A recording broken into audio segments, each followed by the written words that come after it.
This is the real reason Bewitched was taken off the air. When it comes to classic programs from the past, there's perhaps no show more influential than Bewitched. We follow Sam, who seems like a normal girl. In the first episode, she attempts to fit in by marrying Darren Stevens, a hotshot ad executive. Little does Darren know that Sam is a true witch, with a nose wiggle unlike anything else.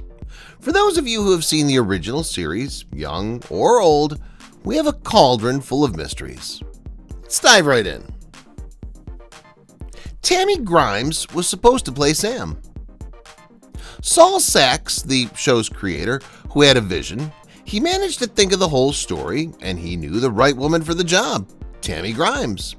Tammy was a great sensation at the time, receiving a Tony Award for Best Actress in 1961.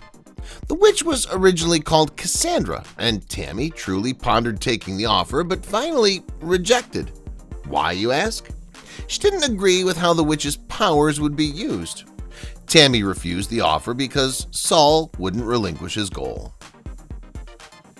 There was no nose wiggling involved. The magical nose wiggle was the move that started it all, remember? As soon as Samantha wiggles her nose, all hell breaks loose.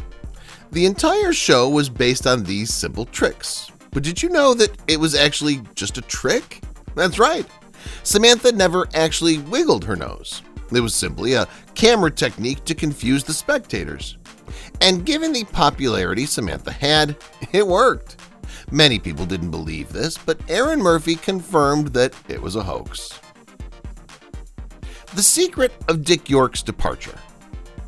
Darren, Samantha's husband, is one of the pillars of the show's success. You might have noticed that he was played by different actors as the show went on. But why?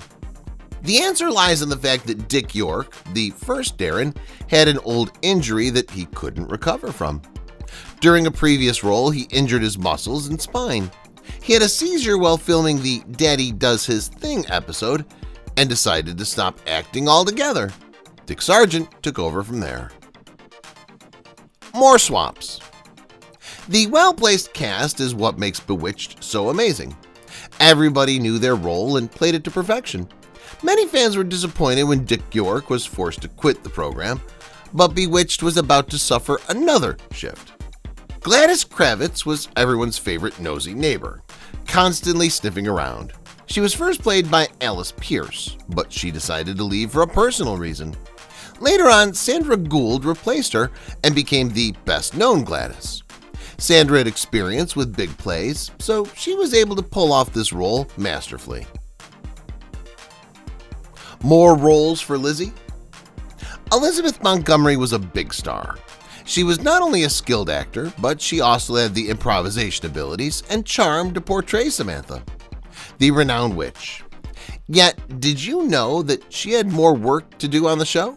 She also played Samantha's cousin, Serena, in a few scenes. That's right, the makeup and disguise worked flawlessly thanks to skilled camera work and some scene-related tricks. Elizabeth basically played her own cousin on the show and was excellent in both roles. Where the inspiration comes from. Saul Sachs is credited as the sole creator of this amazing and memorable show. With his brainchild, he managed to attract millions of fans all across the US. But it's safe to say that his concept was not without inspiration. While trying to write the script for the pilot episode, Sachs dug in his bag of movie knowledge. One afternoon, he recalled seeing I Married a Witch and Bell, Book and Candle. These two movies are indeed similar to the show and have influenced Bewitched as we know it. The issue with Richard. As Tammy Grimes abandoned her part as Cassandra, the witch, Sachs wanted a whole recasting process done as quickly as possible. He scored big time by persuading Elizabeth Montgomery to play the role of Samantha. Even the supporting cast had been decided, and all that remained was Darren. Saul had the perfect man for the job, Richard Crenna.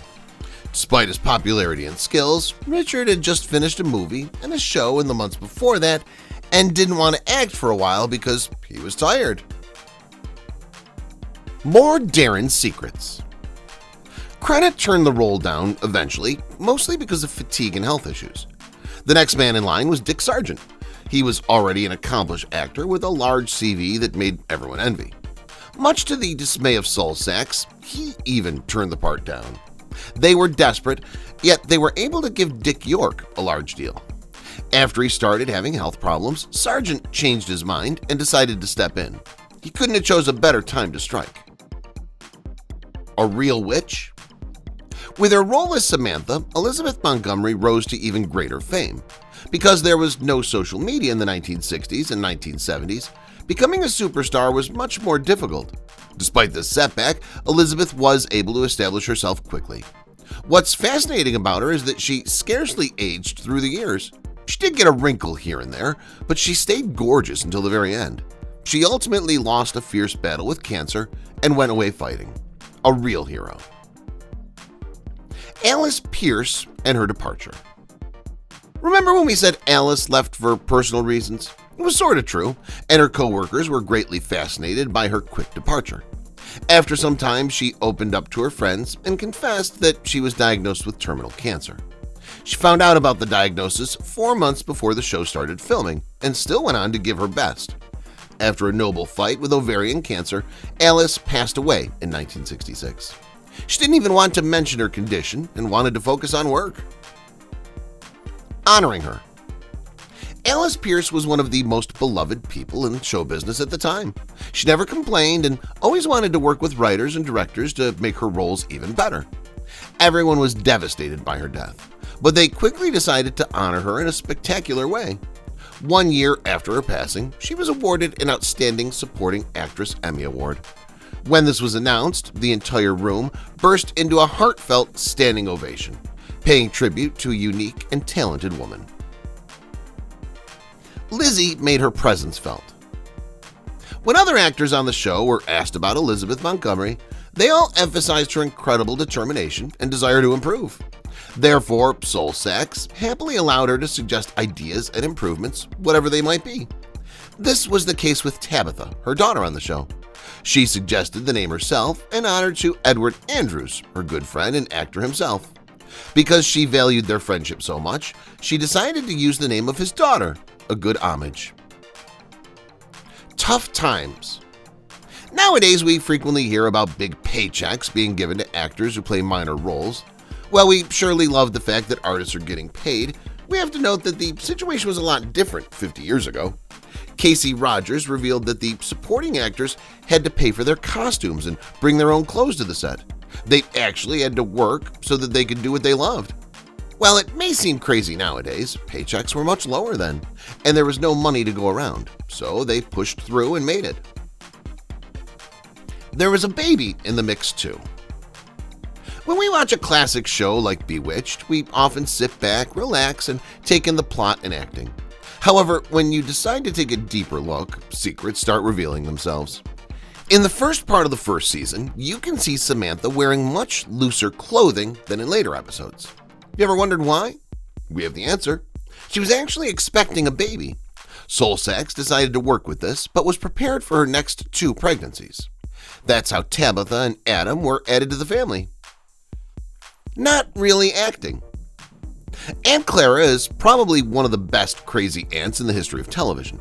Believe us, she has to go against tough competition to be in this contention for the craziest auntie.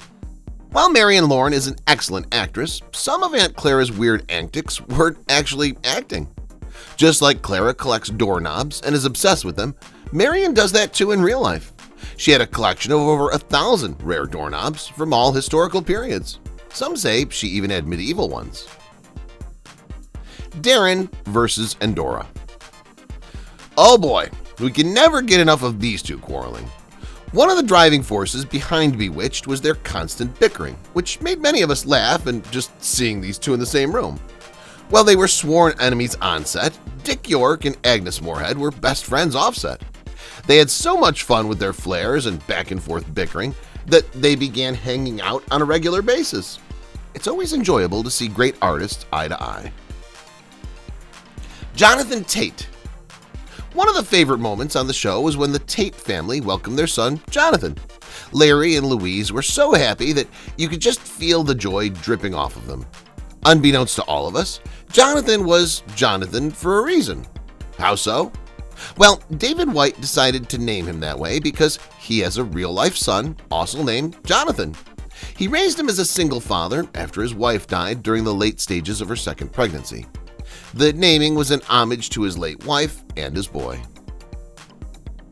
More tragedy.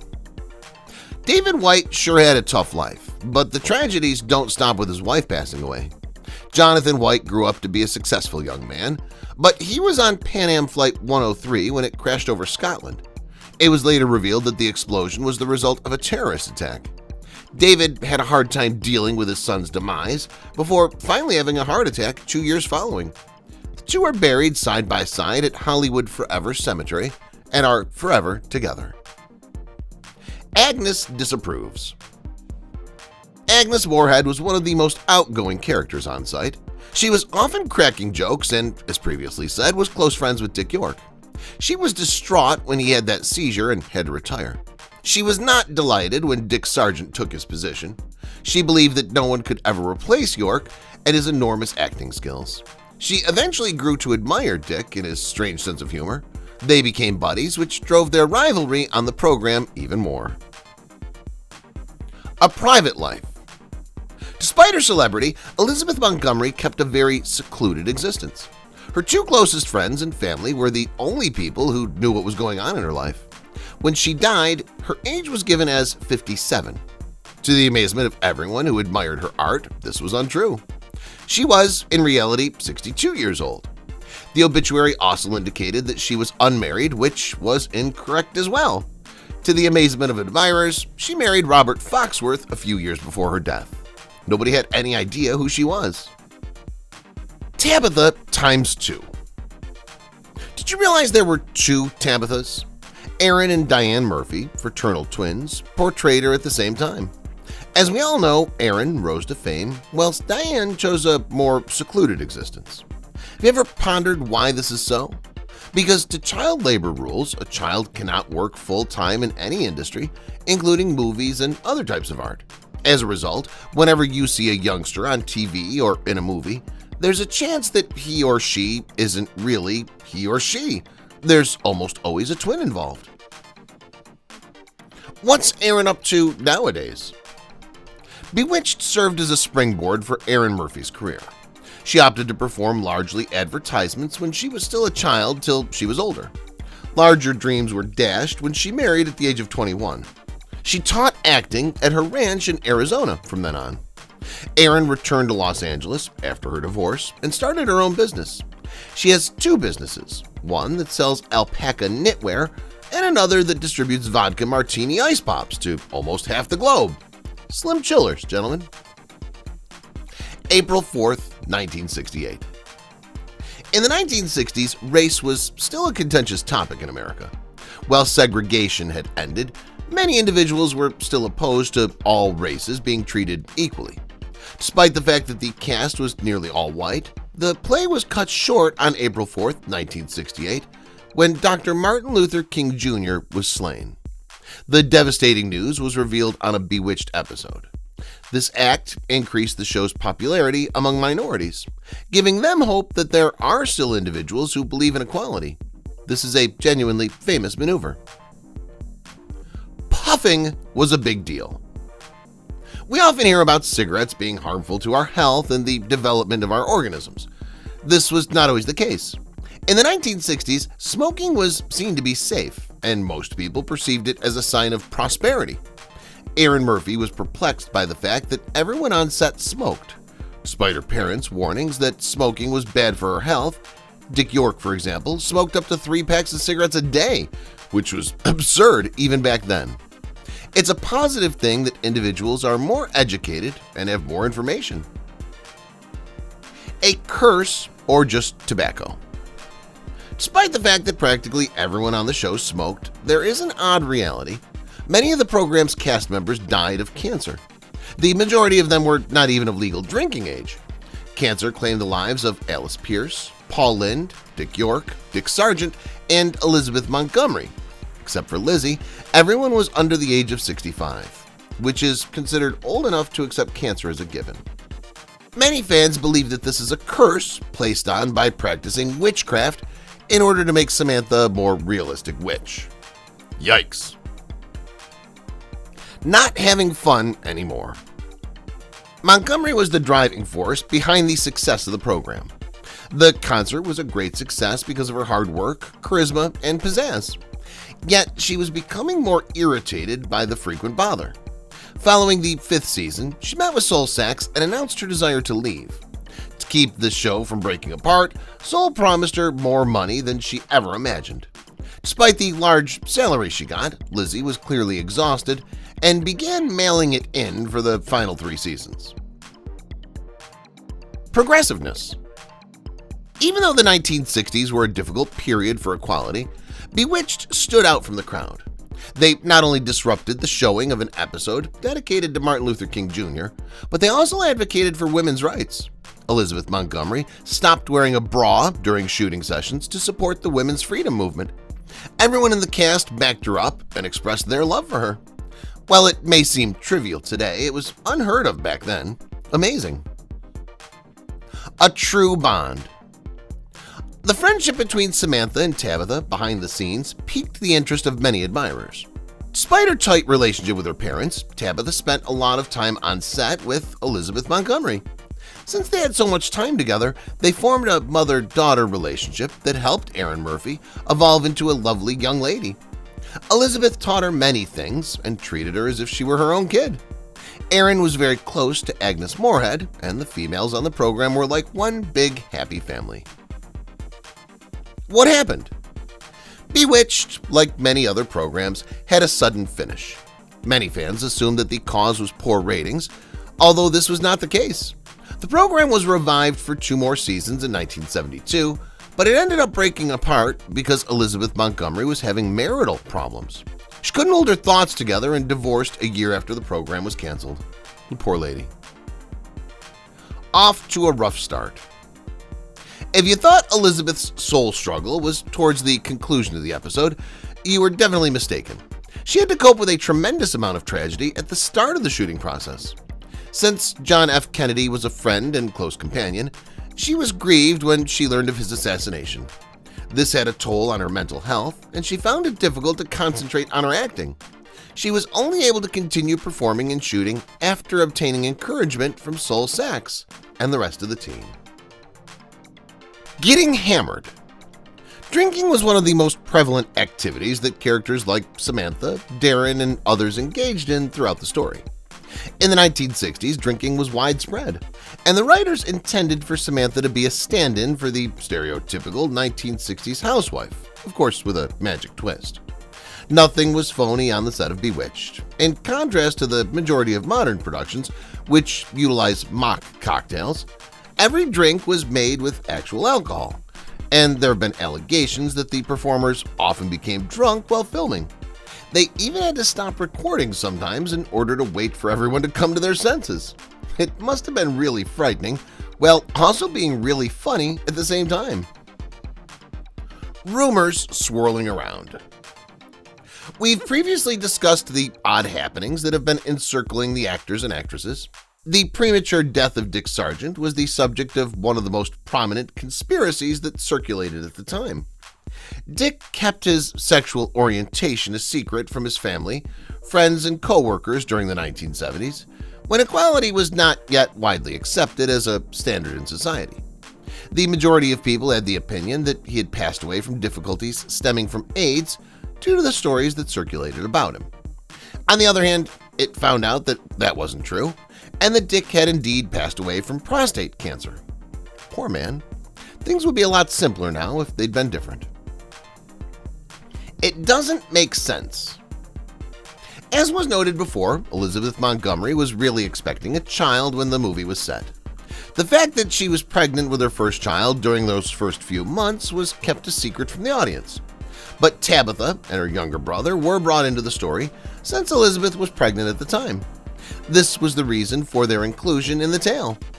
It would seem that this is not the end of the tale. There are whispers going around regarding a 4th pregnancy that nobody knew anything about. You got it correctly.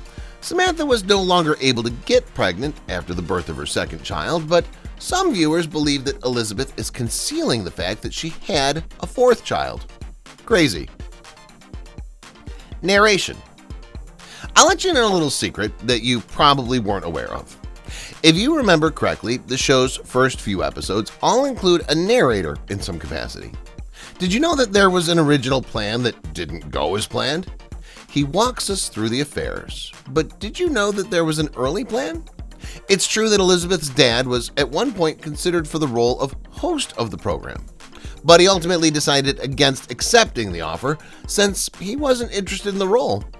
Because of Sol's outstanding and distinctive voice, Elizabeth herself proposed to him that he should accept the role of narrator in lieu of the current one. Oh well, we suppose that everything worked out for the best in the end. Over and over again.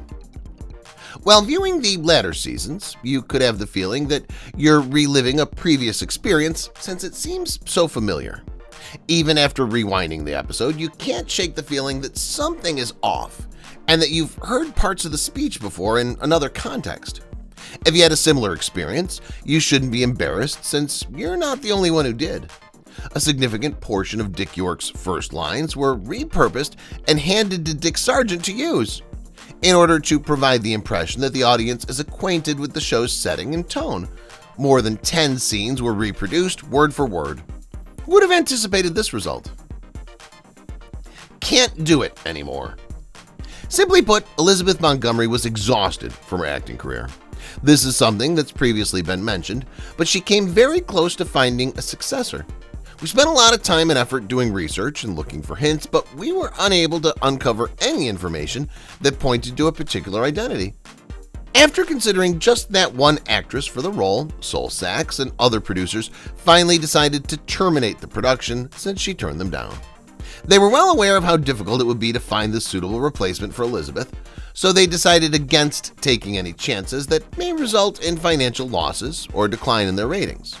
Do you have any clue as to who may be doing this? We're still contemplating. What made the show fall apart?